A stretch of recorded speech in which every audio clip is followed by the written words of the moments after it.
c'est une mission préparatoire, donc on regarde comment ça se passe, quelle est l'infrastructure, ce que nous pouvons donc apporter par rapport à cette infrastructure, et ce que nous pouvons faire, et essayer en tout cas au fur et à mesure, dans la collaboration, d'augmenter notre niveau d'intervention sur les sites, et essayer de créer une collaboration, parce qu'il n'y a pas que la collaboration de la technicité chirurgicale, il y a aussi par rapport au matériel, par rapport à la structure, savoir quel est ce que nous pouvons apporter en termes de matériel pour essayer d'augmenter nos capacités à prendre en charge les patients.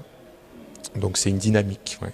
Le but aussi, c'est de travailler en collaboration avec le personnel et essayer d'échanger, d'avoir un échange pour essayer d'apprendre les uns par rapport aux autres et essayer de donner en tout cas une impulsion à chacun pour qu'on puisse traiter les patients dans de bonnes conditions.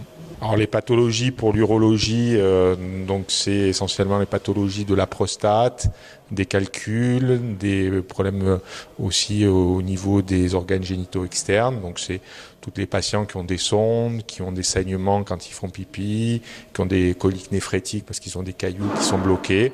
Voilà, c'est un petit peu le panel habituellement de ce que l'on peut faire en sécurité et en mission. Alors, après, on va découvrir certainement d'autres pathologies qui sont un petit peu plus spécifiques. Essayer de voir nous aussi ce que l'on peut apporter dans ces conditions-là et ce qu'on peut apprendre par rapport à la typologie des patients de Kaolac. Voilà, donc nous avons un appui en matériel là que nous avons apporté donc avec nous, donc ce qui est globalement ce qu'on peut appeler du consommable, c'est-à-dire du matériel qu'on utilise une fois et qui simplifie énormément et sécurise la chirurgie.